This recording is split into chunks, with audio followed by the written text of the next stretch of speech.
All right, everyone.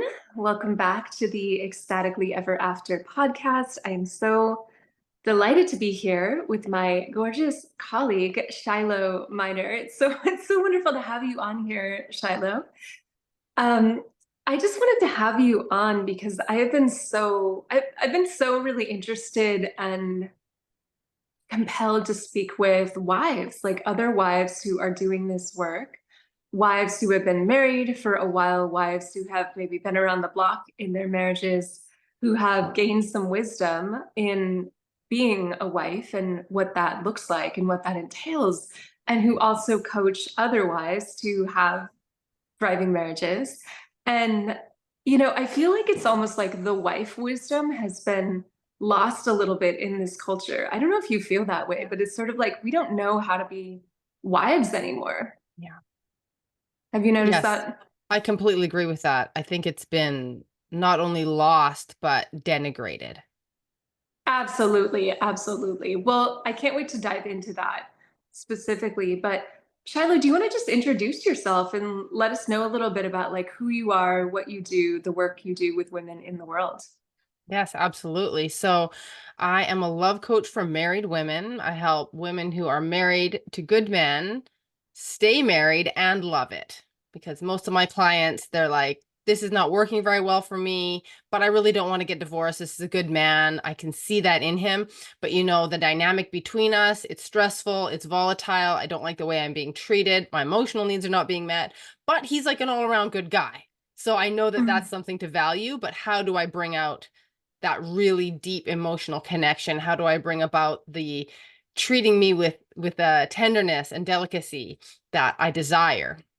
And Mm. so I'm married now 9 years, 8 years, I can't remember. It's like once you get married for a long time, you stop counting. And I used to think that was so Totally. boring when I was young. And now I realize no, it's because this is so secure and so your life that you don't even think. It is just the ground you live in.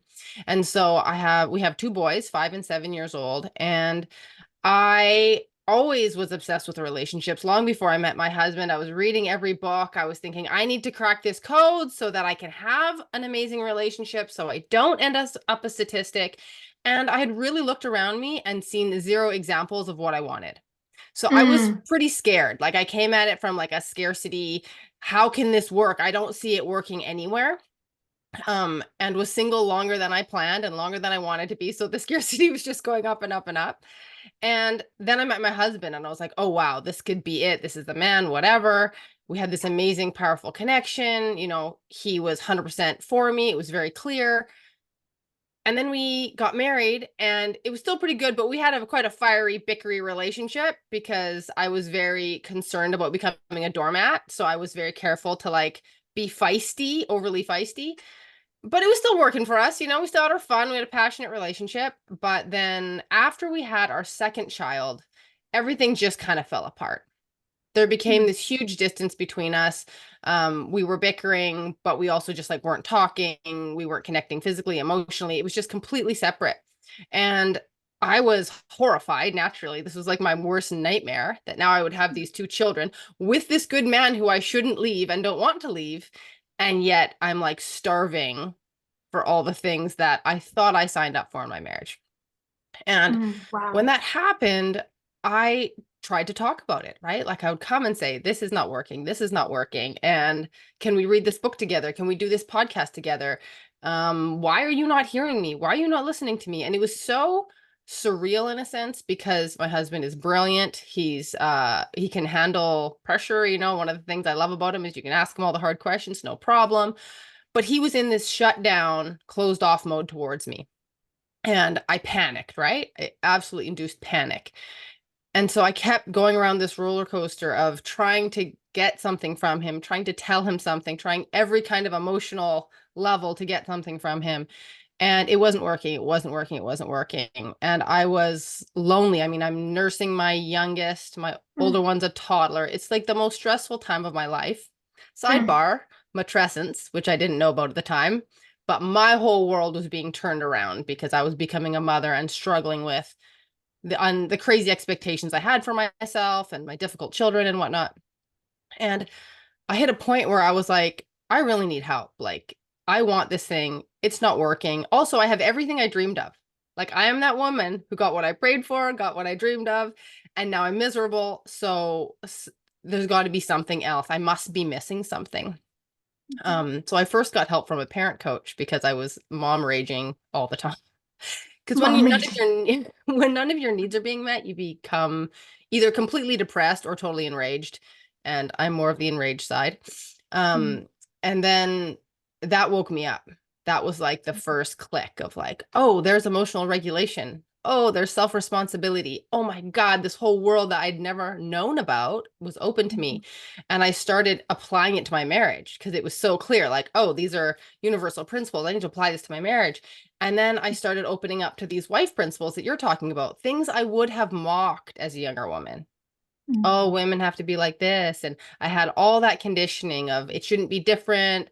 Men should have to do this stuff too. But I started opening myself up to all the wisdom I could find about what wives were teaching, and women who are in happy marriages. And I was able to bring back the spark in our marriage and have my husband look at me again and be affectionate and want to talk to me. And, we stay up after the kids go to bed and talk and laugh, even though we're both exhausted. To me, that's the greatest accomplishment when you have kids, is when you want to stay up late together. Um, and it really struck me immediately that there must be so many women in my shoes. I just thought, okay, I'm a relatively sane person. He's a relatively sane person. We have great chemistry. We're intelligent. We don't have addiction or infidelity. Like, if we struggled, everybody is struggling. That's how it looked to me. I was like, there must be so many women struggling. And I know some people don't, and it's all smooth, but I have not met those people. So I just believe them in theory. But that was my calling, essentially, because I used to work in education. I did Montessori, I did adult education. I love coaching basketball and helping people, but I always wanted to go deeper with them, and those venues never really satisfied me. But when I was like, oh, I can help women feel loved in their marriage, I can help people avoid divorce and keep their families together. This is so meaningful to me that I will do this for the rest of my life. And so I just started right there, and I've just been learning and growing and teaching. And oh, it's such an amazing ride. And I also want to say that you don't save your marriage, you turn it from a dying marriage into a growing marriage. And so now my Mm. marriage just goes up, it just gets better. Oh my gosh, you are a woman after my own heart. I swear, I knew there was a reason why I needed to connect with you because your story, I just feel like it mirrors my story in so many ways. And I feel like it mirrors the story of so many women. And sadly, I feel like these conversations are not being had enough because like you said, I think there's so many women like suffering in marriage right now. And maybe they're suffering silently, like, and they just Yeah. don't know how to get out because all of the tools that we would do as women, like, right, trying to talk it out, trying to sort of like get him to open up, trying to get him to talk, like all of these strategies or tactics that we would use as women, like, do not work on men, or they do not work on husbands. So I just love that so much. I love everything you shared, and there's so much wisdom in everything you just spoke. um, what I would love to speak a little bit more about, or just get your insight on, is when you say you work with women who are with good men, like how would you define that? Like what is the line there? Because I feel like a lot of women have, that's a very like subjective thing for a lot of women. Mhm. And so I'd love to hear from your perspective as an expert in marriage, like what does that mean to you, like a good man? Well, it's interesting because often I just take their opinion. I say, are Okay. you with a good man? And they Mm. know that he's a good man. And the reason is because some will be struggling more than others, like they'll be more off their center, but they'll say, this man's essence, he's a good man. And some of the basic things I would describe in a good man is he's a provider. So Yeah. he's going to be working and he's going to be sharing. That is just Yeah. a non-negotiable for a good man. He can't even imagine doing anything different. There's no Yeah. withholding. There's nothing, none of that, right? But like, hey, a man might be depressed. He might go through a season when he's not doing that, but he's going to be getting back on that because that's like just Mhm. his nature. He has to do it. So he's going to be providing and he's going to be protective. He's going to be Beautiful. protective and sometimes overprotective. Let's be aware. because that's Sure. often an overcorrection they make when they really love their families. And Yeah. women will call that controlling. And we need to understand protection is not the same thing as controlling, right? And the Yeah. third thing I would say is that they offer you a ton of freedom. They're not Mm. controlling. They're not controlling. They may be protective about particular things that you don't see as a threat. So you might be like, Mm. oh, I don't like that. It's restrictive, right? But in the end, a good man just wants you to flourish. He's like, you do you, honey. Like, if this makes you feel good, go do it. Now, if he thinks it might hurt you, he's going to say, don't do it. But as long as Right. it doesn't raise any red flags for him, I've noticed a real big divide between, what I would consider a good man. He's very expansive in the freedom he gives a woman. There's no desire Mm. to like have her under his thumb in any way. Mm. Beautiful. Yeah, I love that. So it's like the protection piece, the provision piece, and Yeah. also there's a certain amount of like sovereignty or freedom that he just offers her, like he trusts her with. Yes. Yeah. Yeah, I love that so much. And I feel like, again, it is so often like with women knowing that their husbands are good men, it's just like they know it, right? They know Yeah. it in their heart, they know it in their soul. And that's enough, right? And that's enough to work with. Mm-hmm. But with your when you're not with a good man, then it's it's more challenging, right? But when you have that baseline of like, Yeah. I can trust that he's a good man, um things have just fallen by the wayside. They have just gone downhill for whatever reason, because of kids, because of Yeah. whatever. It's like we don't realize that we have the power to turn that around because, again, we've not been taught our true power as No. women and as wives, um, like our true feminine power. So I'd love for you to speak on that. So when you were like, what were all of the things that you were trying to do to like get him to do something differently? Like Before when you before before I knew better. before you knew better, before the light bulb went off, before you discovered all these like wife Mm-hmm. skills, like Mm-hmm. what were some of the things that you were trying to do to make the situation better or make him better? Well, I was definitely criticizing. So I was like, I'm Mm. going to tell you every time you're wrong so you notice. Because I thought he didn't know. And if I told him, then he would stop that Then he wrong. would know, right? He would know. He'd be like, that's not cool. I'm not doing it. And the other part, you said these things don't work with husbands. They actually make it worse with husbands. So everything I was doing, I thought he was contributing negativity and I was trying to fix, but my fixing was driving it worse. So I was doing things that were making it worse. So criticizing, I was constantly on him for something that I thought he wasn't doing correctly. Yeah. I was constantly telling him that he needed to do his inner work and that he was not healing and he needed to go to therapy and that was his problem and he needed to fix it. I was complaining. So then it wasn't my desires, it was how come we don't spend time together? How come you don't take me on dates? This rhetorical critical question asking is like hardwired into women. We're like mad and we're It like, is. why don't you? Why don't you? Why don't you? We just Exactly. do it. And it's Yeah. so counterproductive. So I was doing a lot of that because what I think happens is he's not doing, right? He's not paying attention. He's not taking you out. He's not being romantic. And you are hurt. You're lonely. It's triggering your insecurities. This man must not like me. This man must not be attracted to me. He must not care. And then you go into he must not be capable. He must be wounded. He must have a problem. But you want your answer. So you try to extract it from him. Yeah. Tell me why. I can't figure this out. Like, what the hell? Exactly. And I feel like, yeah, go yeah. ahead. Oh, well, I feel like when a woman is in that space too, like when she feels deprived of love, right? Mm-hmm. And she doesn't realize that she is perpetuating the problem, right? But Yeah. like for some reason, you guys have fallen out of love, right? And then she feels abandoned, right? She feels neglected. She feels like deprived of the love that she so desires. And that's a good real desire. Like, and I totally understand that. Like that's a healthy desire. That's a need that we all have, especially Mm-hmm. as women. Mm-hmm. But I think a lot of what we do as women is like we come into when we don't feel that love, we go into sort of like a survival state. Like we become really dysregulated. We become like, so it's like we're starving, right? And so we'll Yeah. do anything.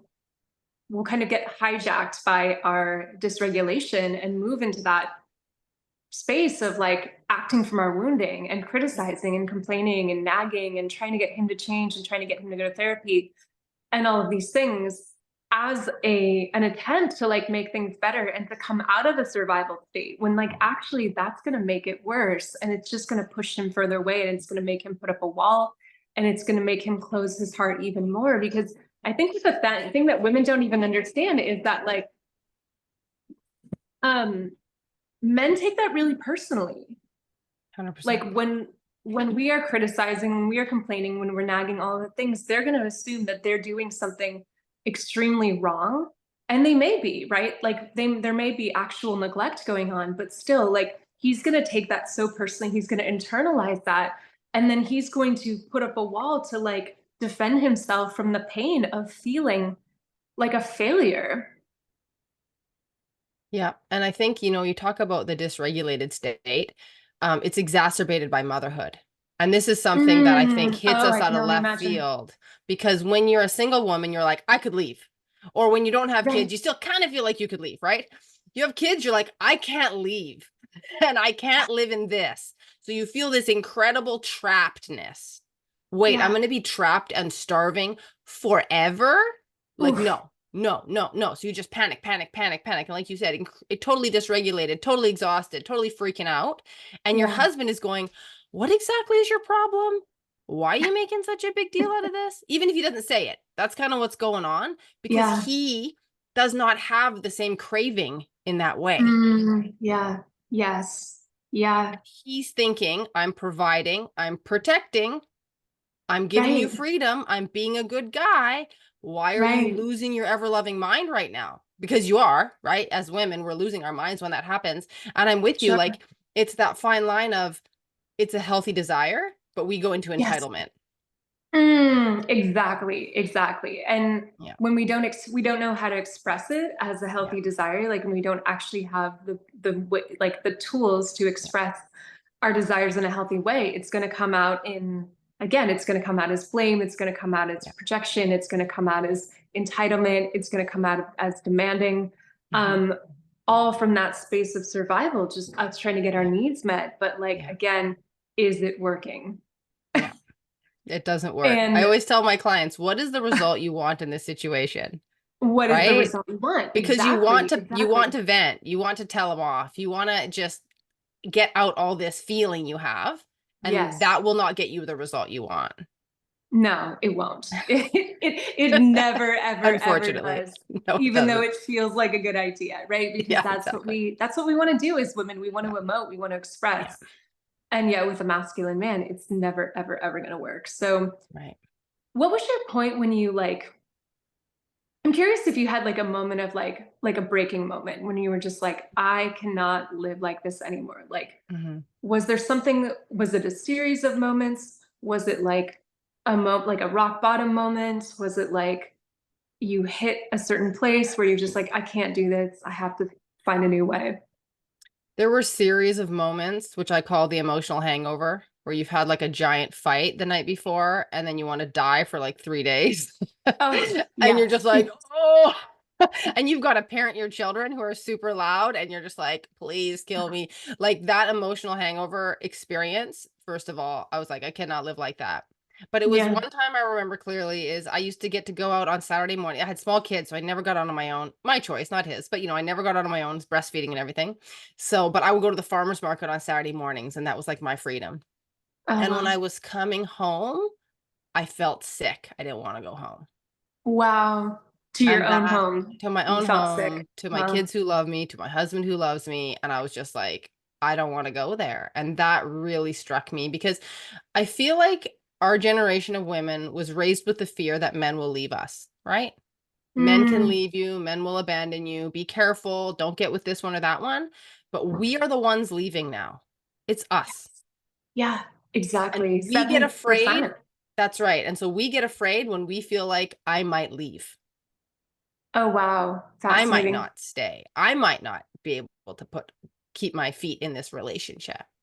Wow. And I was not going to be that person. So that was it for Mm, me. I was like, I can't be the one who breaks up this family. wow.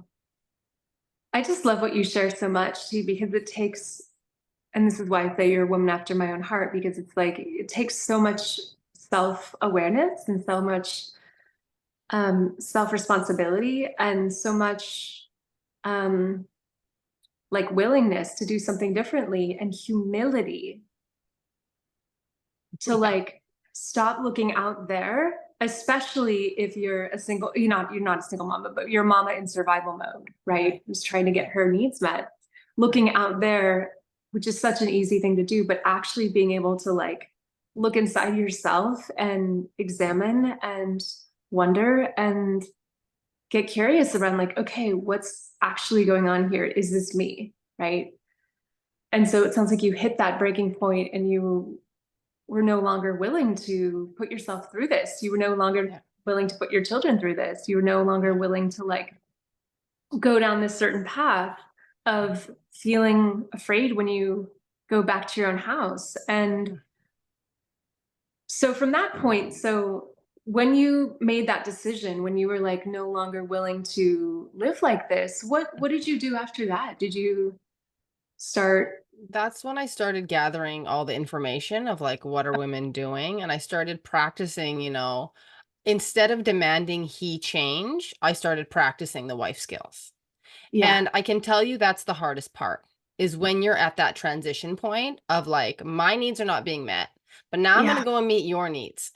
I'm I going know, to provide right? you with emotional safety, and Yeah. you've not provided me with emotional safety. That is the That is real huge. growing up moment. It's like it's a humbling moment too, because it's like, no, you should be changing. You should be Yeah. doing these things. I'm not getting my needs met. You should be the one doing it, right? Yeah. I'm the one who's a victim here. I'm the one Right. who's being deprived. Like you Yeah. should be the one to come in and fill my needs. And yet instead you're the one being like, wait, no, I actually have to start practicing these wife skills of being the safe one in the relationship and creating like what I would say like setting the tone in a whole new way. Right. So what were some of these wife skills that you learned? Well, the first one is listening, Mm, being able to not take everything personally, not having to respond with an opinion to everything, not always having something to say about everything, and just being a listener and just being like, okay, I'm learning about this person, and silence, listening in complete silence. that's so hard for women. I know. Men lap it up. They love it when you do this. They really do. Yeah. And ladies who are Yeah. listening who are not married, even if you're dating, like this is a really amazing skill to practice while you're on a date or when you're getting to know a man, is just to like zip it up and like actually just listen, like listen and take him in, Yeah. and be with him and just don't like if you feel that need to just comment or Mhm. interject or say something or whatever, just see if you can just kind of like push that aside and just be present with him and listen, Yeah. because you're right, they do lap that up. I mean, it's an incredible skill. Like my husband had stopped talking to me essentially because I was constantly coaching him. Right. I was Oh, like, don't think about it this way. Think about it that way. Like I had a yeah. problem with his perspective all the time because I was Mm, making everything about me. So this is something I realized recently is that women try to reverse engineer men to get their needs met. They're like, yes. you're not doing something I want. So I'm going to tell you how to fix yourself to get what I want. So we Oof. might tell them to go to the gym. We might tell them to eat differently. We might tell them to get therapy. We might tell them to think differently. We might, Yeah. give them all these little, mothering advices. Hints. Yeah. Yeah. Or just advice in your face Or because we just can be advice. pretty Yeah. bossy at times. Yeah. Because our hearts are, if you did those things, then you'd treat me better. I just want you to Mm, treat me nice. I just want you to be present for me. And those are, again, great desires, nothing wrong with it. It's just we try to solve for him. Instead, bring the problem and let him solve it. Right? If you don't like yeah. how he's talking to you, let him know you don't like how he's talking to you. Don't tell him you need to go to therapy to deal with your anger problems so you could treat me nice. Yeah. Yeah. Wow. Yeah.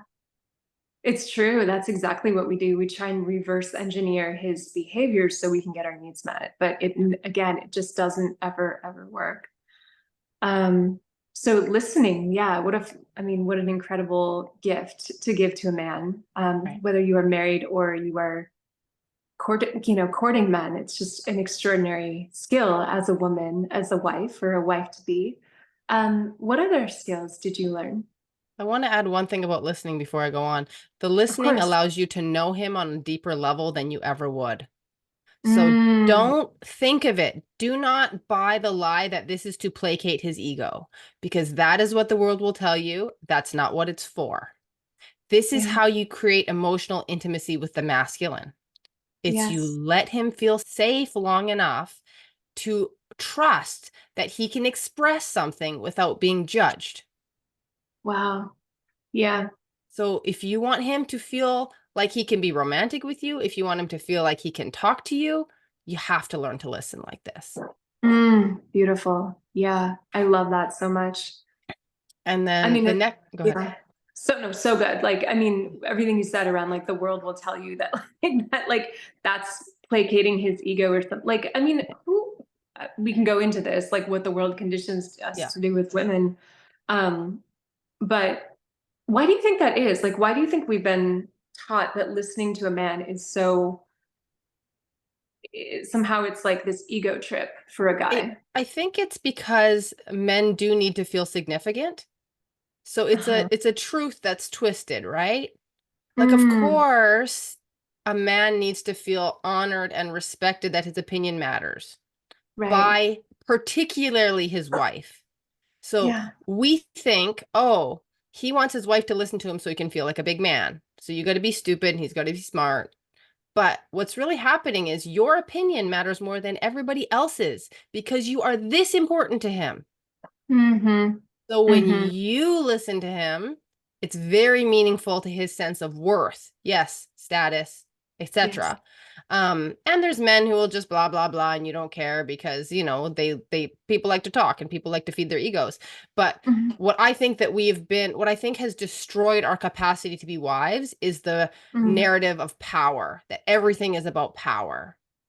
If you're Mm. listening and he's talking, he's in his power seat and you're not. How Oh, false is that? fascinating. That's How false is crazy. that? Yeah, Yeah. that's ridiculous. Yeah, Yeah. I mean, where do you think that power, I mean, I'm just curious, where do you think that comes from? Like reducing everything to a power game? Well, I mean, we could go back into philosophy. It's basically a communist ideology. It's a Yeah. materialism. It's a materialist ideology that Mm. everything we do is about gaining status and resources, right? That Mm. everything in the world, all people's motivation is about gaining status and resources. And so, um, because men are actually hardwired to get status and resources, they're good at it, right? Yeah, They're right. effective at it. And then when women decided that means that we're secondary to them because they're better at getting status and resources, then we made it a problem between us that they're getting status Wow. and resources, but we're not getting as many. So now we got the gender wars, right? Now it's like all about a zero-sum game. Anytime men have power, we don't have power. And I just got to put this in here because I wish I had to come out of all that conditioning. That was so deep in me. I was a hardcore believer in this through all my youth and young 20s. And Wow. so when I practiced wife skills, there was a huge ego burn for me. It just burned. Yes. I was like, Totally. oh, the ego burn of not like taking leadership and, doing what I want to do and trusting and surrendering. It was just like burned. And now that I'm on the other side of that, it's been what, I guess, 5 years of like solidly practicing this work. My Yeah. power has grown exponentially. I am Mm. much, much more powerful in my relationship and in my world from Yes. not believing this power narrative. Fascinating. Wow. I mean, I think it's fascinating that you trace it to communism and Marxism, which is like, it is this competition for like material resources, right? And like, and if that's what life is about, if life is just a power struggle, if it can be Yeah. reduced to that, of course you're going to have this conflict for Mhm. who's better or who's in charge or who's in control in the Right. relationship, because it's all about that competition for resources. But if you just let the man be good at what he does, which is get it, Mm. gaining resources Yeah. and you said significance, I think as Mhm. well. Mm. And then we can like just like let him be good at what he does, and we can um come into right relationship with our own power, Yeah. which is not any less powerful. It just looks No. different. Yeah. I think that's the big thing that has been lost is the incredible influence the feminine has. Absolutely. Because when you stop trying to go at your husband directly and control him, and tell him what to do and make him change, and you cultivate what I would call the second wife skill, which is putting yourself first, feeding yourself, Mm. cultivating your inner life, regulating your emotions, your spirituality, your friendships, just making your life awesome and giving Yeah. up the people pleasing. Stop trying to cater to your husband's comforts. You know, Mm. you have to Hmm. stop that, and that's really hard too. But putting yourself first, now you become a very influential being. Like you just radiate influence as you Mm. move, just being there. Um, Yes. and you stop having to try to force and control things. Tell me more about this second skill of putting yourself first, like Hmm. how that directly relates to your own power of influence. Okay, so the typical mode, and I think this also happens with motherhood that women get into, is nurturing and serving everyone in their home. So that Mm. means we feed everyone in our home, we clean up after everyone in our home, we try to make comfortable and happy everyone in our home. And it's an incredible burden. It's an incredibly big burden because, first of all, you cannot make everybody happy. So the standard is if people are not happy, I didn't do it right. I have to do more. I have to keep Wow. serving and keep doing until they're happy. And so typically what I see with women is their husbands will be irritable, distant, Yeah. despite the fact that they have been serving and serving and serving and serving, right? And Oh, yes. and we serve in emotional ways by hiding what we really want because we think it might inconvenience him. We serve in emotional ways by pasting on a smile when we're really sad and we don't think he can handle that, so we don't show it. Mm. We serve in practical ways by just hustling our butts off domestically. And Wow. we call that love, right? We say that's love. So if I don't do it, how am I supposed to love my husband? I thought I was loving him to do these things. Um, Mm. and Wow. so I made a decision to prioritize my own needs. So if Mm. there's a conflict between our needs, I'm going to stand for mine. All right. Yes. Beautiful. That's really hard. It's still hard. It still takes Yes. deconditioning because our Yeah. instinct is to always keep the man happy. I think this comes from our like evolutionary wiring. He's our provider and protector. Make sure he's never going to He's leave. Yeah, yeah. right. Right. So Right. we're still in that old paradigm of your husband might leave because he's mad at you or you irritated him and he's going to go find another woman who's totally invisible and does everything he wants or something. Again, totally inverse narrative because what Yes. happens when you put yourself first, which means expressing your needs, catering to your own needs, all that, is you Mm. become an individual again, not just a mom Mm. role, like a mom role ghost. So when you're in the serving, doing mode, your identity essentially is invisible to him Wow. because none of your idiosyncrasies or preferences or needs are ever on the table. They're always hidden. Wow. So he comes to he essentially gets starved of the feminine. He gets angry and irritated. Have you ever seen the Mm. relationship where the woman is very simpering and like, "Oh, honey, I'm sorry," and he's just like, "Shut up, you." He's really mean and she's Yeah. really placating because it gets worse the more you do it. Fascinating. Wow. I mean, I feel like what the dynamic you're describing, it's almost like a martyrdom, right? It's like Yes. a woman moving into Yeah. that Yes. martyr complex of like, I Hmm. have to sacrifice more, I have to give Yeah. more, I have to give unto myself more, Yeah. which, I think it may be definitely connected to like a survival paradigm that Yeah. shared, Yeah. but also like religious conditioning, right? Yeah. Of like how our identity as a woman is so correlated to how much I can sacrifice, how much I can give, when that's actually the antithesis of how the feminine is built. Like the feminine is Yeah. designed to receive first Yeah. and then give back. And we can only give back, in my experience, we can only give back in proportion to how much we have received, either by Yeah. pouring into ourselves or, Hmm. asking for our needs, asking for our desires, like putting ourselves first, as you will. that makes us these vessels to be able to receive, and then we can give back. But if we're giving before in order to get, Yeah. which I think so many women do, it's like we become resentful, we become Yeah. exhausted. The Yeah. man is like you said, like we become invisible to him. Yeah. And I feel like this is one of the biggest wounds of womanhood. It's feeling Yeah. invisible or feeling like we don't matter, Yes. when we matter tremendously. And Yeah. we have to give up that martyr complex, as a way of deriving our sense of value. Yeah. I actually, it's funny because I say there's no medals for martyrdom. Like if you're No. waiting for somebody to show up and validate your martyrdom, it will never happen.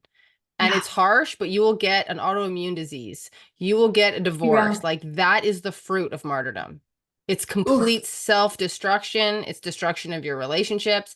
It's not love. It's some other twisted narrative, like you said, especially in religious conditioning, where it's like, if you give yourself up, that's love, that you Yeah. keep Yeah. serving and you keep serving. And women have really bought this, right? Mm. Wholesale. And I was brought up that way too. And I saw that. And that's why I did the opposite. We swing that pole of like, oh, I don't want to be the martyr. So I'm going to be really combative and I'm going to always stand up for myself. And we don't Yeah. understand there's a third way to be in your power, in your worth.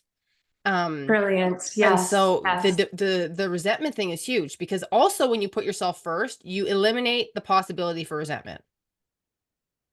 Yes. Yes. Exactly. Exactly. Because we A blame hundred men percent. for what we do to ourselves, typically. Oh my gosh, so many gems here. I love. Yeah, Yeah. exactly. I mean, we blame men for what we do to ourselves. You're so Yeah. right. And when Yeah. we unhook from the martyrdom and we come Yeah. back into what I might call like sacred selfishness, or like, Yeah. Oh, I love true that. self, like true Yeah. self-care, true self-love, truly putting ourselves first, Right. then there's nothing to feel resentful about, because like our Yeah. needs are being met. Like we feel Hmm. good, we feel satisfied, we feel Hmm. full, and Hmm. therefore we can, like, our cup can run over, Yeah. instead of depleting ourselves and burning ourselves to the ground, getting an autoimmune disease. I mean, Yeah. I think what you're speaking to is like, it's like the history of like womankind, basically, at least for the past Yeah. God knows how many millennia. But yeah, I mean, Right. I think it's so brilliant what you're speaking to here. So putting yourself first is like Yeah. the second. Yeah. And Um, anything more you care to share on that? I would say that it is the first, second, and third thing. Like it's the one you have to keep Mm, coming back to, cultivating, your own light, your own inner child, your own self-regulation. Like yeah. as women, we have such expansive capacities and interests and passions, and we need to keep responding to them as they change and as we develop. Like it's not a one and Beautiful. done thing. We need to basically the way I say it for mothers is that when you take care of a child, when you love a child, you're like, oh, they need all these things, right? I want their physical, emotional, social enrichment. Like you're always trying to optimize their environment and what they have access to, right? That Mm, is the kind of attention you need to pay to your own life. yes. Yes. Beautiful. Beautiful. And What would you say to a woman who has a lot of guilt or religious programming or martyrdom complex Mhm. around, like, it's really hard to put herself first? Yeah. Like it's just really difficult. Yeah. It feels really guilty, right? There's like huge Feels amounts really of guilty, like guilt that she's, comes up. yeah, Shame. I'm not being good. People are inconvenienced because of me. I'm not a good woman, right? Because people it's are this mad at me. people Yeah. are mad at me, this good woman thing. They won't like me. Well, first of all, start small. Like you don't Mm. have to go on a girls' trip to Paris on your first attempt, just go for Right. walks, do things that are not practical and don't serve other people, but feel good for you. And just breathe through that feeling of guilt and come home and notice that nothing blew up, right? Notice that it was probably fine. Mm. Also, if your partner does grumble a little when you change gears, also wait it out. It won't be a big deal, right? Like this is Mm. just a transitionary, like, oh, I'm not used to this new thing you're doing.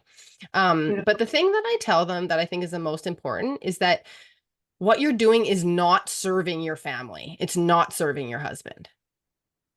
So if it's not Right. serving you and it's not serving them, it's Mm. actually a net negative.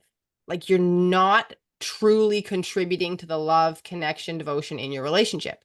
But when you feed your own soul, light your own fire, show up like a beaming, glowing ball of goodness, everybody is nourished. Like this is just the best thing you could possibly do for your people is to Mm. be a woman, in her power, in her worth, in her, sensuality, whatever, just lit up by life. That's Yeah. actually what they need.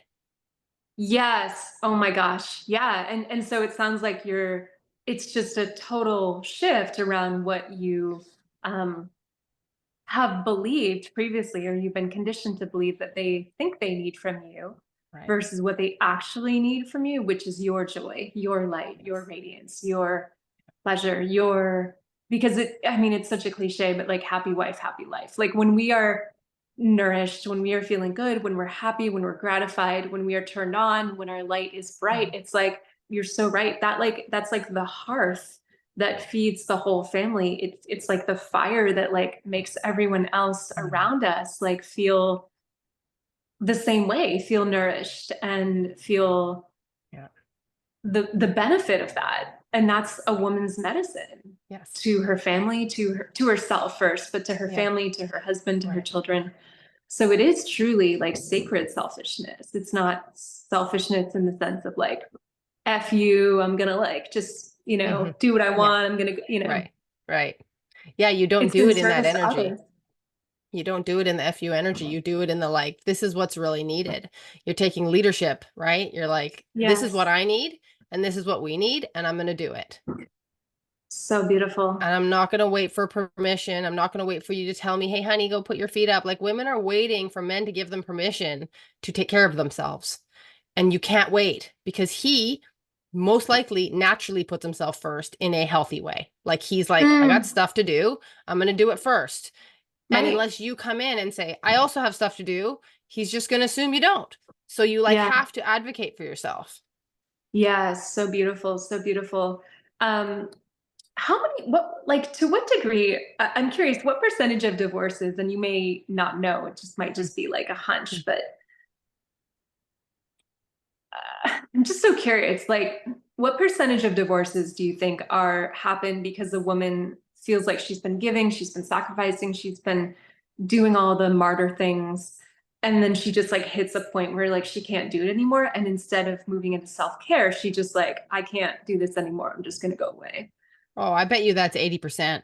Because I bet there's like a 10% where the man is emotionally abusive, where he's like Mm, not healthy, very controlling and manipulative. And in those relationships, the woman does have to get out. Because if a man mm. doesn't give you enough space, like the key examples with if you can't go out with your friends, like Oh if you yeah. can't go to the gym, if he makes that hard for you, like in really Yeah. explicit ways, then he's signaling to you that there's no room for you to feed yourself.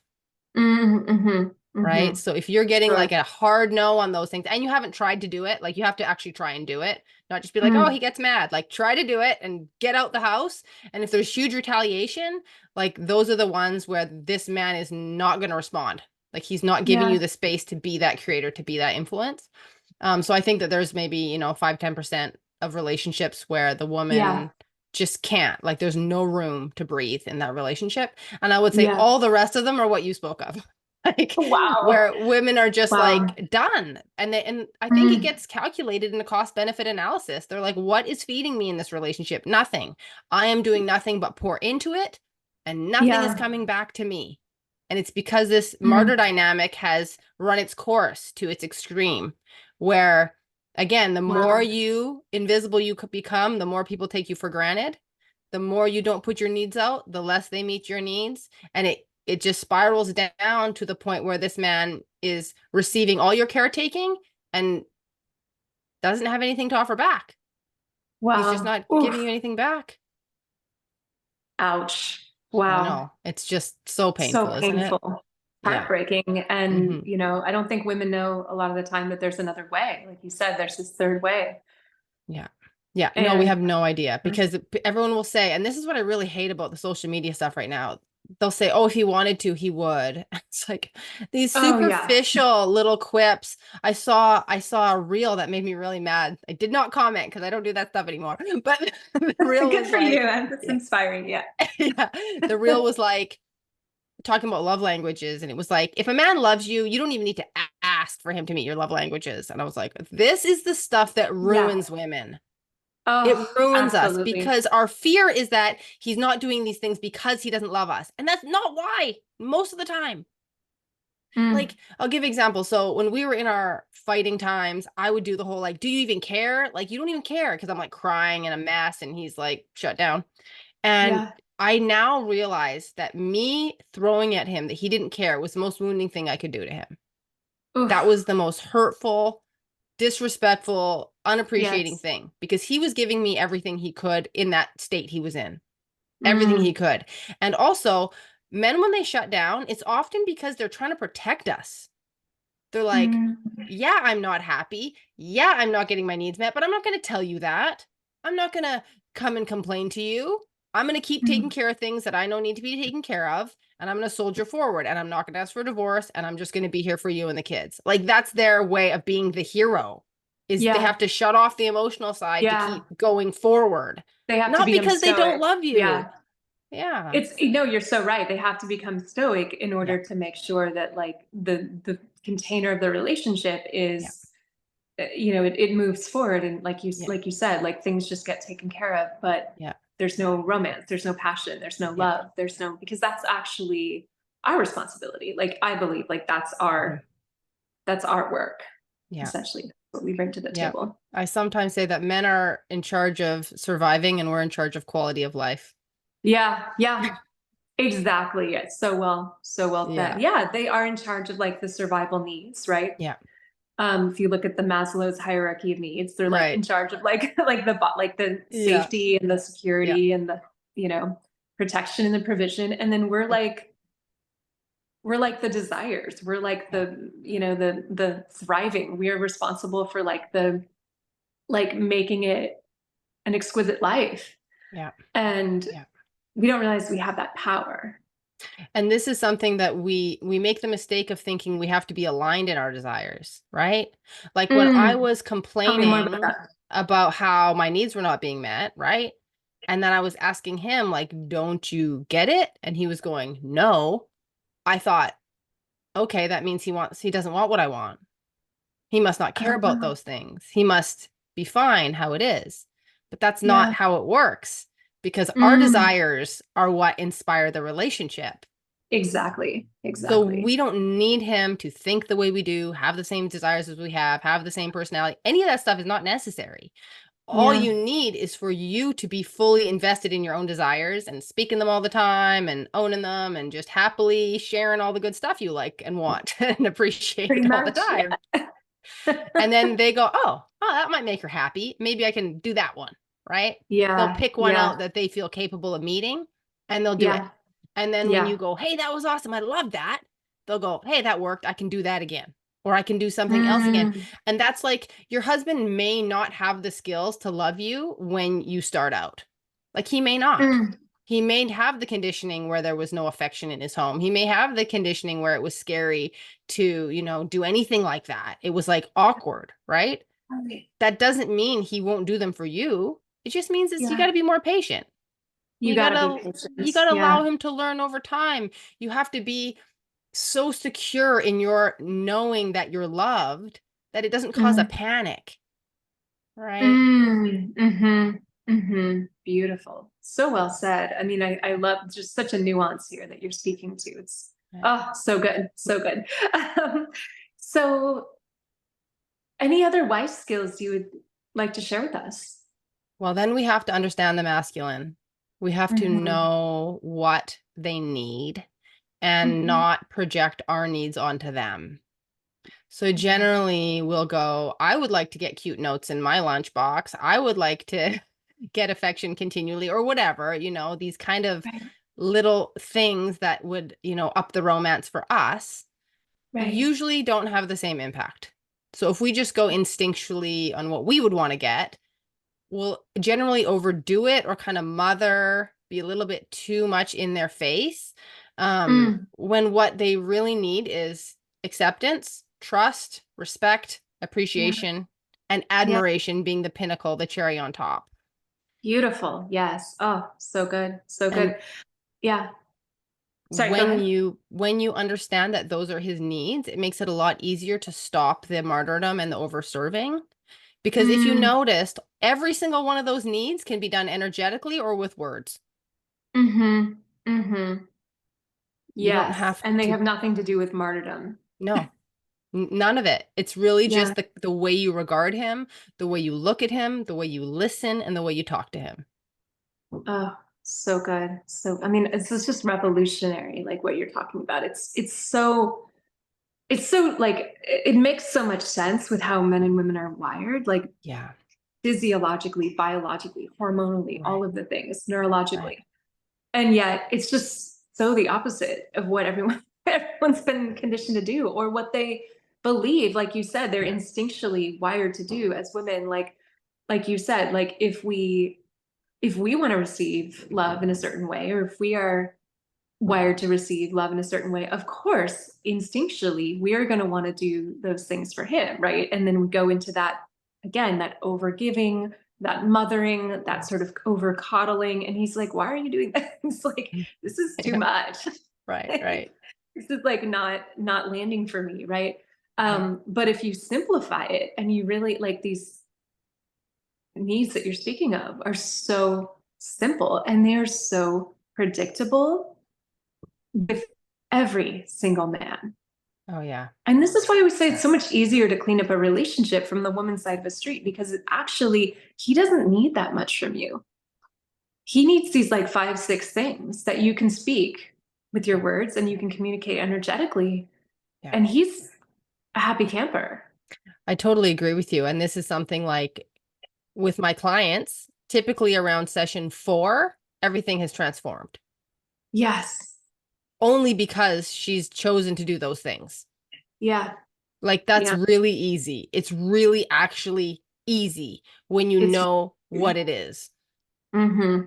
Exactly. Exactly. Yeah. Yeah. So I say once you understand that, you can, you know, it sounds kind of, utilitarian, but when you know what moves the needle, you don't waste your effort on everything else.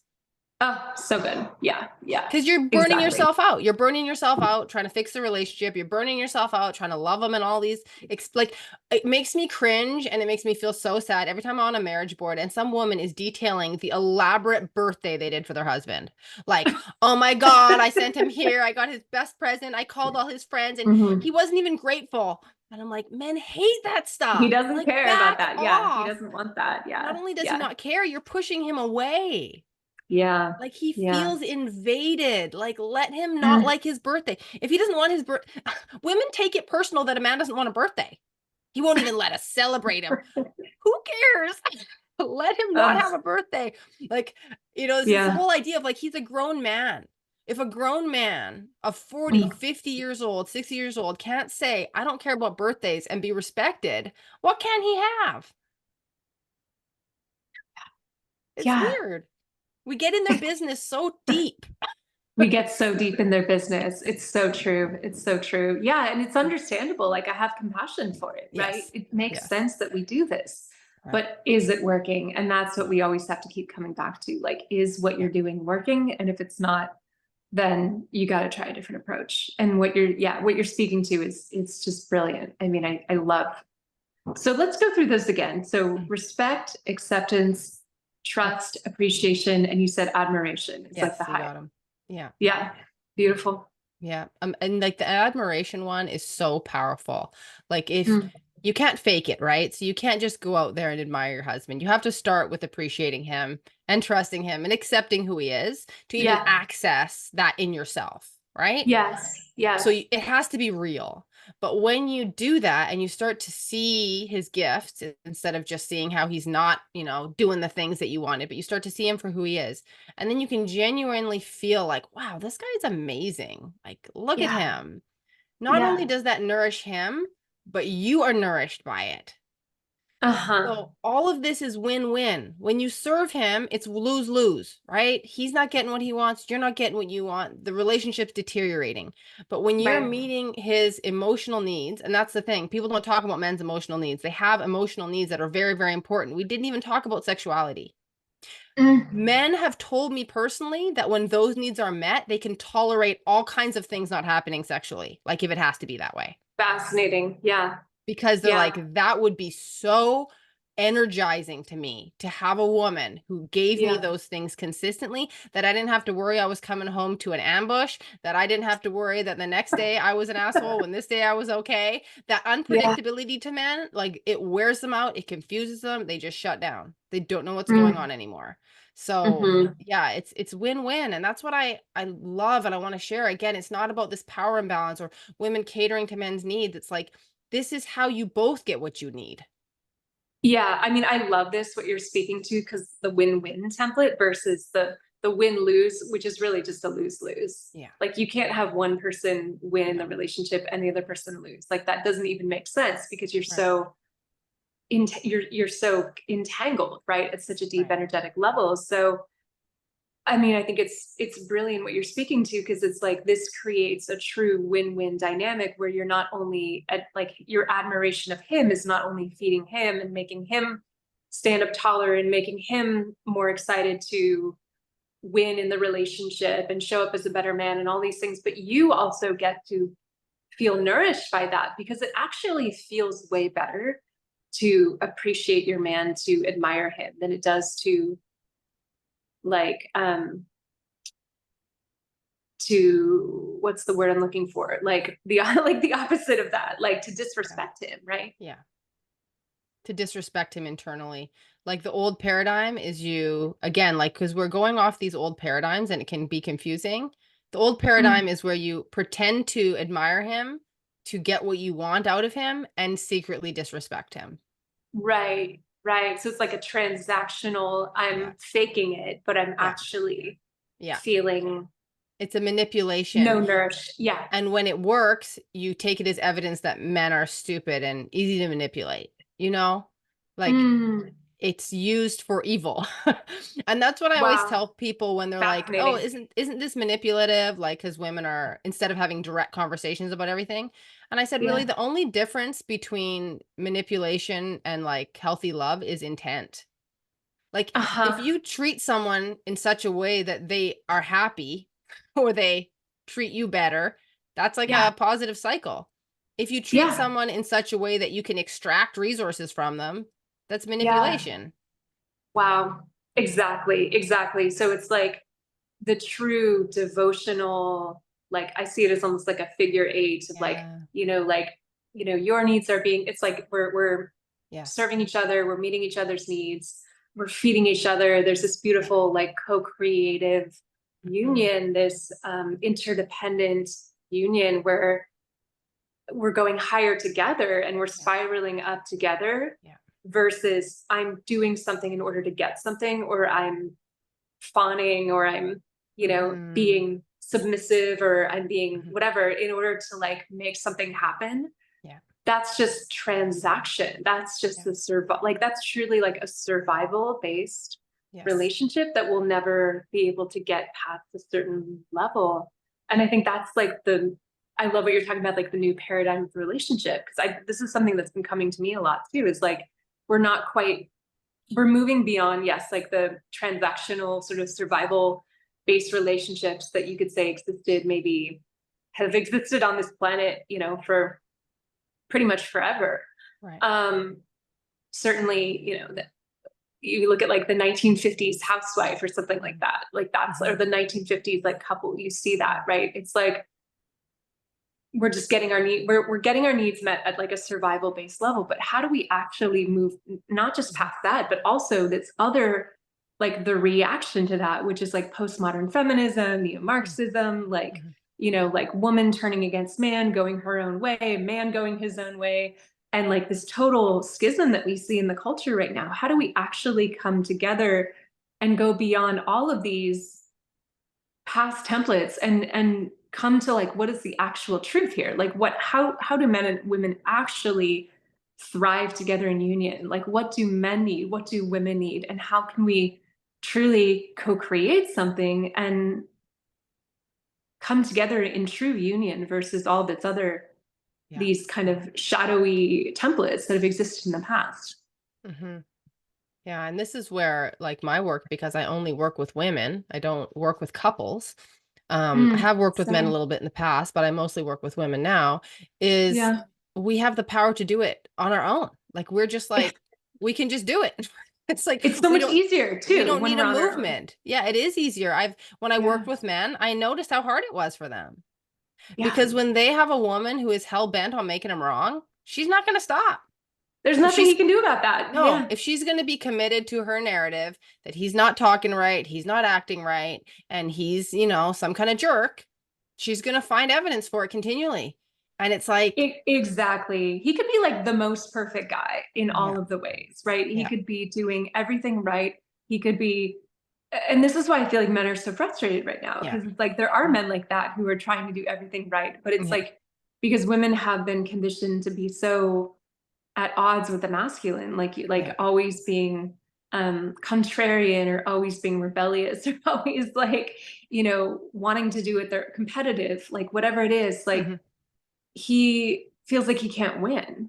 And yeah, it's like men are feeling so frustrated right now because women yeah. don't know their true power.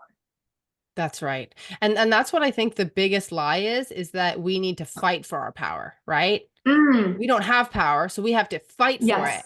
And I had a huge Beautiful. awareness of this where I thought every time I bicker with my husband, if I kind Yes. of bicker or bite back, it's because I think I have to fight.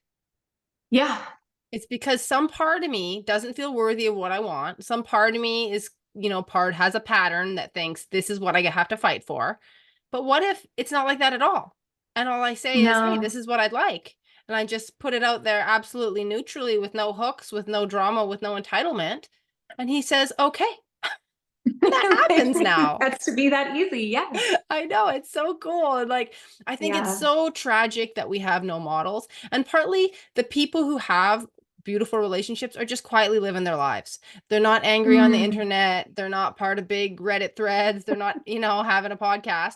And so we don't hear about mm. them enough. And so that's why I love, you asking me to come on and hearing about your marriage too, because there's just such a loud clanging dissonance of men against women and Yes. divorce and mutual manipulations and these horrific things that are happening to men from women and women from men, and we It's hear about so it every awful. day.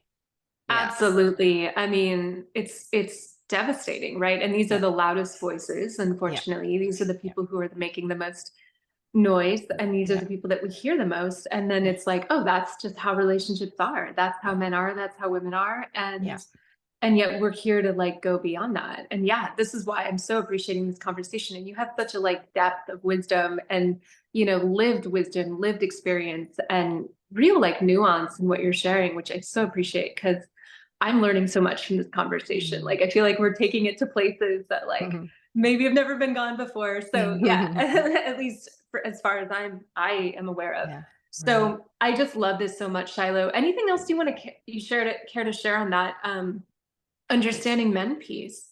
Yeah, so I think it's trusting them. So the element of trust is what actually soothes us so that we can treat them better. Because when we're always looking for how have they not cared about us, like, oh, they forgot the thing because they don't care when I talk. Oh, they didn't treat me the way I wanted because they don't care enough to treat me the way I wanted. Like trusting them really means trusting their heart, trusting their intention, trusting that they are going to make mistakes, but they're mistakes, that they're doing their best, that they Yes. want to please you. They not only love you, but they want to please you. They want to make you happy. They want to create an amazing life for you. And to Mm, dip into that and cultivate a mindset of that just being the facts yes. saves you so much emotional drama. Yes. Yeah. And how would you distinguish like trust? Um, because a lot of women are like, oh, I trusted him and I believed in him and he Mhm, never changed, right? mhm, I feel like I hear that a lot. And it's mhm, like, how would you distinguish that? Like having faith in man, having trust in him, mhm, versus like um what I feel like a lot of women say is like, oh, they invested in a man and they trusted him, Mm, but it never worked out. Like, what would you say the right. difference is there? Well, it sounds like they trusted him to do exactly what they wanted, and he didn't, Mm, which is not mhm. really the same thing. Interesting. Yeah. Now, again, if we're talking dating versus marriage, in the dating instance, women overinvest and they decide that they're devoted. And then that makes it very, very difficult to forgive a man for not doing exactly what you wanted, right? Right. I Exactly. Yeah. trusted you to do exactly what I wanted, and you didn't. And so I should never Yeah. trust a man again. Like, well, Yeah. Well, you probably, yeah, trusted yes. him too soon. Yeah. Yeah, exactly. And also, even when you trust a man, you're trusting his heart. I'm Mm, not trusting that you're going to jump through every hoop I lay down. I'm not trusting that you're going to make every transformation that I have deemed necessary. There's a great phrase in the 12 step world, which I love. I think it's brilliant. Everybody should do 12 mm. steps, if even if they don't have an alcohol problem or whatever. It's so good. Like, it's a Yeah. spiritual path. And they say, stop taking his moral inventory, because I think it's the fourth step is you take a fearless and searching moral inventory of yourself. What are my flaws? What are Mm, my failings? What are the things I do? What are my patterns, right? And it's like yeah. this very powerful process. But women Mm, will do that on behalf of their partner. Like, mm. he has this area to grow and he has that area where he lacks, and we Yes. just do it relentlessly, and then we Oh my decide on God. what their development should be based on our expertise. Once again, we're deep in their business. Ugh. Deep in their business and judging Yeah. them through the lens of the feminine. Yes. And Yes. that's like, again, I think that's why so much, I think I'm gonna have to write a post about this, but like the psychotherapeutic approach to Yeah. relationships and to Mhm. marriages just does not work because so No. often it is like a feminine, it's based on like a feminine value system instead Yes. of like actually truly understanding the masculine. Not only is it based on a feminine value system, but it actively denigrates the masculine value system. Yes. I mean, Yes. like masculinity, not even just toxic masculinity. Masculinity is like a DSM, it's like actually Yeah. considered a pathology. It's just Right. devastating, right? And yet we need masculinity just as much as we Yes. need femininity. Yes. I'm so glad you said that, because I definitely fell into that trap. It's like, I'm doing this spiritual journey. I'm doing this healing journey. It's working for me. So you should get on board. Right. And Yes, if you're not right. getting on board, then you are digging your heels in, you're stubborn, your ego's the problem, you're the problem. And it's like, why does he have to go exactly on our journey? Exactly. And Ugh. who made us the arbiters of his Who spiritual made us path? the arbiters? Exactly. And Amen. Yeah, that was a hard one for me to let go of. I have to say, I think it took me the longest, because same. we have wisdom as women. We do, especially Sure, when we're awakening and we see things that they don't see. And that's true, sure. right? But it's the next level of wisdom where we give up the superiority. Yeah, so let's talk about that. I mean, Yeah. I think that's a really big topic for a lot of women who Hmm. are spiritual, who are conscious, who are Yeah. evolving their Hmm. own consciousness and their own spiritual path. Like, so how, like, if a woman is with a man who is not on that same path, or if he doesn't want to go to yoga class, or he doesn't want Hmm. to like Yeah. go to therapy, or he doesn't want Yeah. to go to the like the whatever it is, like the Yeah. whatever it is, it could be any number of things. What would you say to that woman who feels like she's somehow better than her man, she's more spiritually evolved than him, or maybe she's even dating and she feels like she's more evolved than all of the men out there, and Yeah. she's like this island of her, unto herself of like spiritual evolution, and no one meets her, and it's just so hilarious, right? She's got That a we do goddess this. complex a little bit. Goddess Um, complex. Yeah. Ah, thank God. Yeah, let's talk about it. Talk about it. First of all, if you have to tell people you're a goddess, that is a red flag, okay? Because you don't need to advertise. Um, Oh, but wow. Great. I love it. Yeah. but what I Hard would truth say, for people. Yeah. yeah, what I would say is that there is a self-protection in that ideology. Mm, Women are so good at telling stories to ourselves that prevent us from risking love, essentially. And we Sure. do it in dating. We do it once we're married because it's scary to fully trust a man because he might not do exactly what we want. He probably won't if he's a good masculine man. And Yeah. the to me, and maybe this is not for everyone, but I think that it would make people a lot happier, is if they would surrender to the masculine as a teacher on their spiritual path instead of insisting on their route being the only teacher. It would change everything. Wow. Brilliant. Tell me more about how a woman, and that's like, I think that's like bitter medicine for, like, that's bitter medicine Yeah. for, the goddess, like Yeah. when you have the goddess complex, you got that Yeah. ego, Yeah. spiritual ego thing going on. Like, so how might you begin to embrace a man as a teacher on your spiritual journey? Well, I'll give two examples. I'll give one in dating and one in marriage. So in dating, men will often give you advice, right? Or they'll Yeah. tell you, they'll give you feedback. Oh, you seem closed off, or oh, you're like this or like that, right? Ego Yeah. burning stuff. The kind of stuff like, how dare he be giving me advice on a first date? This man is out of his lane, right? Yeah. Watch the triggers. Why are you so triggered? Why does Yeah. that upset you so much? Yeah. You cannot Mm. be in relationship with a masculine if your criterion is that he doesn't trigger you.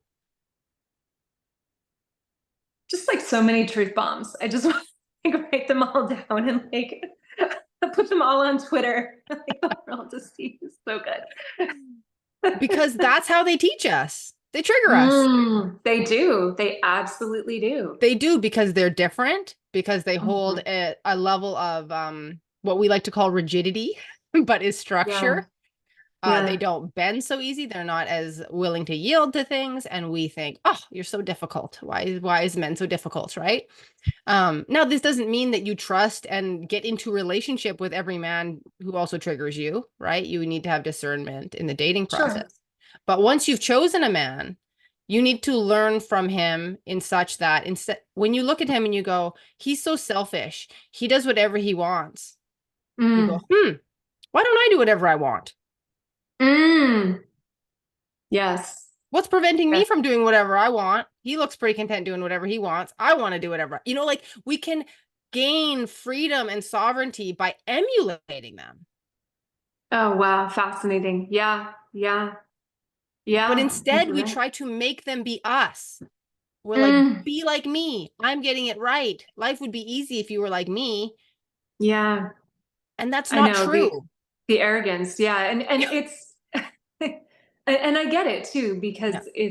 it's like we want to be understood and we want to feel met and we want to feel on the same page and on the same team. So it makes sense, right, for us to be like, no, come over to my way of doing Right. things, Right. because it's like this is the way that's better. And I feel like a lot of spirituality too, especially nowadays, is very, like, you could say, like new age spirituality, it is more like feminine. You could say it's more like feminine based spirituality. It's Yeah. more like, flowy. It's more about like, okay, we're gonna like be in our feelings, we're gonna be in Yeah. our, our goddess Yeah. energy. Yeah. And yet it's like not gonna work. It's not gonna not only work for a man, he's not gonna not only want to do that, but like if for some reason he does, you may enjoy that for a while. You may enjoy going to yoga class. You may enjoy going doing the eye gazing. You may enjoy doing the tantra, whatever with Mm-hmm. him. Mm-hmm. And yet, after a while, my guess is you're going to resent him because he didn't hold his Mm-hmm. frame. He didn't actually hold his backbone. And so he may kowtow to you for a while. He may sort of like bend the knee and worship you as as the goddess or whatever for a while. But after a while, that's exhausting, and that's actually creates a lot of resentment towards him, because it's like, no, I actually deeply wanted a man to like be firm in his masculinity and like not come over here, even Yes. though, That's a yeah, really good point. I didn't even think of that, but that resonates. I could see this feeling also of he's now co-opted my realm, right? It's the same how yes. like women want men to participate in the house and then they get mad about how they participate. Because sometimes we want our own realm. Sometimes we want sovereignty, Mm, whether at the yoga mat or, in our women's circles. Like we don't right. necessarily deeply, truly desire men there. Exactly. Exactly. Yeah. And so, No, and then it's the other exactly. thing that I think happens, and this is maybe not always, but men become feminized by those spaces, Yeah, destabilized, and leave that's you right. for some poly relationship, like for real. Yeah, yeah, totally, Because totally. what I've found that I value more and more about the masculine since I've surrendered this whole spiritual thing, trying to make him, come to my team, is Yeah. that his firmness in his ethics and his perspective is like eternal. Mm, hmm. Because what women have, Beautiful. and this has been studied, is women have greater openness to ideas, right? That's a feminine Yes. perspective. We're open to possibilities, ideas. That's why New Age spirituality is like a mixed bag. It's like random Like soup everything. of Yeah, everything. totally. Everything is welcome, right? In the feminine Yeah. thing, you and you and you, sure, no problem, right? Yeah. It means it has no cohesion or coherence. It doesn't actually make sense because it doesn't need to. That's not what it's for. Yeah. But Right. a masculine perspective must be coherent Yes. Yes. because he has taken it into his body and he's embodying it for his people and the world forever. Oh, wow. Yeah. So when you ask him to be open-minded, you're not really asking for something you need. Mm, yes. Yes. It's hard and it can be annoying, especially when you disagree with them. But to value the stance of I'm committed to my beliefs, I'm committed to this, you know. I told my husband about, I saw the live stream you and your husband did about conscious relationships breaking up. And I'd been Yeah. following the same trend and I went, oh, interesting. They're talking about this. Because some woman I followed had a big breakup, shocking, 4 kids. It was really heartbreaking for everybody who followed her, honestly. And I told my husband about it and I was like, oh, he was not his truth or whatever. And he was like, that's just a deadbeat who left his kids. I was like, like Oh my goodness. got no Yeah. room for any rationalizations for abandoning your family. You didn't care why Yeah. you think you did it. Mm, And it was that yeah. moment where I felt such gratitude that he's not dabbling, he's Yeah. not dabbling in other ways of being. I can expect him to be this way. Well, that's part of the trust thing too, Right. right? Like, I think that's what really helps us trust a man is like when he's solid, right? Yeah. When he's not like bend, like we as women, we're like willow trees bending in the Yeah. wind, right? We're Yeah. just like Right. very flowy and very like, sure, Right. like whatever. And like for him, for that contrast of the relationship, we need a man who's like got a backbone, who's not Right. going to bend, who's not going to flow all over the place, who's Right. strong, who's secure, who's stable, and is not necessarily taking on every single new idea that, Right. new age idea or whatever that like Mhm. is the next trend in like, whether it's like human design or like plant medicine or whatever. It's like, Right. no, he's just like he's standing there like solid and Right. strong, like an oak tree, right? Right. Just like strong in his values. And I feel like that's one of the reasons too why men don't always change Yeah. in the way that we do as women. We might say, oh, I'm more evolved, I'm doing all the work. It's like, well, actually, like you don't necessarily want him to be doing that. You want him to Yeah. be more predictable. You want him to be more solid. You want him to not Yeah. necessarily always be shifting and going here and going there and going to Bali and going to Burning Man and Mm. Totally, totally. you I love know that. And that's where I try to encourage women to realize that his solidity is what makes space for your expansiveness. Because when you beautiful. meet a woman whose husband is unsure if he's in, unsure if he's out, Mm, unsure of his beliefs, unsure of his yeah. career, guess what? She's not expanding. She's Yeah. terrified. She's in survival mode. She's clinging to him. She's trying to placate him. She's trying to make that relationship work because she can't Yeah. count on it. She can't count on it at Mm, all. She doesn't know, right? And any woman who's been in a long-term relationship with a man who's unpredictable knows it's terrifying. yeah. And you have to just make money and be consistent and take care of the kids because this man is unpredictable. Whereas if Yeah. you have a boring husband, that's a good thing. You want him to kind of Mm, be a little bit boring. yeah. Beautiful. Agreed. Agreed. Yeah. 100%. Oh, so good. Um, Anything else you care to share? Anything that feels alive for you? Yes, the one thing I really want to share is about conscious women and men who are not necessarily doing the work is that Mm. we have made it a rite of passage to leave those men behind culturally. And it is, first of all, a real betrayal of the men Mm. and the children. And secondly, it's an unnecessary loss for those women. If Mm. they knew how to, if they were supported to weather that difficult transition of their expansion, the confusion of it, and do I need, what do I need from this man now that I'm become someone new? They could Yeah. come through it to a new appreciation of the relationship. Mm. But Mm-hmm. society and the spiritual movement is telling them when you awaken, your relationships fall away. And to Mm. me, it's Mm-hmm. like, for me, the hallmark of consciousness is that you get to choose everything. You get to choose Wow. everything. You get to choose who you stay with, who you don't stay with. It's 100% on you. That's your sovereignty. That's your self-responsibility.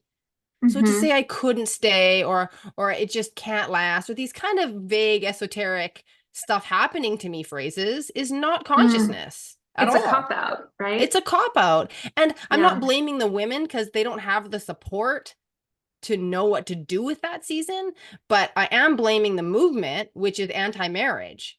Like, Yes. It's that's not cool.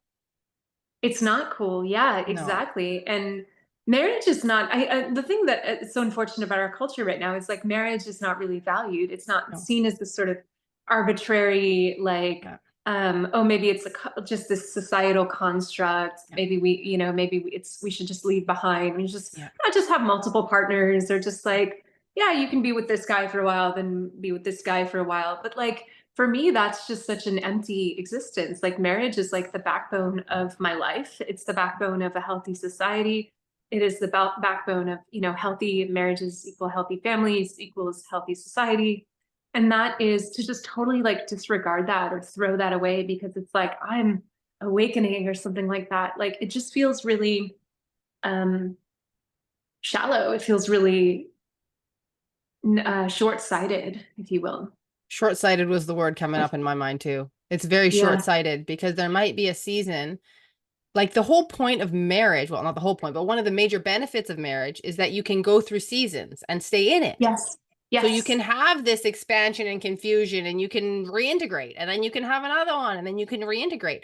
But if every time you have an expansion, all your relationships have to explode, it's very short-sighted. And that's the feminine in charge. That is That's it. yeah. You nailed it. That's the feminine in charge. And that's why women are afraid they'll leave, because we will go through the spin cycle every once in a while. Yes. And Yes. menopause is a huge moment when women get divorced nowadays. Um, Mm. and Wow. so when we're in charge and when there's no superseding container of like, hey, this is valued by society and we're going to support you and we're going to, make this thing hang together, women are like, I'm not feeling it. And that Yeah. means in our society, I got to go. Wow. Yeah. So brilliant. Thank you for all of that. I mean, I feel like you're just the insights and aha moments are just it's just blowing my mind right now. It's so good. I did the one more question I want to ask you. Like if you were in charge of like marriages across the Western world, like Mm. what would be like your biggest piece of advice to women to either save their marriages or if we do not be using that word, like restore their marriages Right. to a marriage that really gets to thrive over the course of a lifetime? What would you say to those women?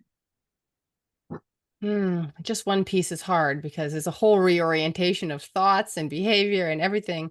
I hear you. I think I would say that you can have the relationship you want if you're willing to do the work. Beautiful. Yeah. You can have it. It's not about settling because, you think differently and you just put up with everything now. It's like, no, you can actually create the real life love story, the soul satisfying union, if you're Hmm. willing to lead it. If you're willing Yeah. to be the one who goes first. Beautiful. I love it. I'm so on board with everything you said. Like, oh my God. Thank you so much, Shiloh. Just like so good. Such an expansive conversation. And it's such a privilege to have this conversation with a woman such as yourself who has the lived experience behind this because it's like to be able to have these conversations with this level of depth and this level of nuance and this level of mastery and expertise. It's just such a gift. And I think it's going to be such a gift for the listeners as well. It's just like want to write down, go back and listen and write down all the all the truth bombs that you shared. So how can women get in touch with you, or how can they find out more about your work if they're interested in working with you or interested in just getting to know you more? Mhm. So I hang out mostly on Facebook. So you can find me there. I do lives regularly. You can just message me directly there on Facebook. And if you want to do some research and check out my background, shilohminor.com is my website. And you can find my whole story on there. And yeah, just feel free to reach out. I always chat with people first and kind of hear a bit about their story and help them discern what they need, because there are some relationships, as I said before, where women don't have the level of influence that they can transform it. But you're not going to know if that's you or not without talking with someone who has some expertise. Your friends won't be able to tell you. So make sure Beautiful. that you talk to me if you're concerned about could this work for me or not. Beautiful. I love that so much. Mhm. All right. Thank you so much. I really, really appreciate this conversation. And yeah, again, thank you so much for sharing your depth of expertise and wisdom with us here. I've loved this conversation so much, Claudia, and just getting deeper with you, like you said, on these topics has been really nourishing and encouraging to me. And I hope that this podcast reaches more and more women so that they don't have to unnecessarily give up on what they desire. I hope so too. Thank you so much.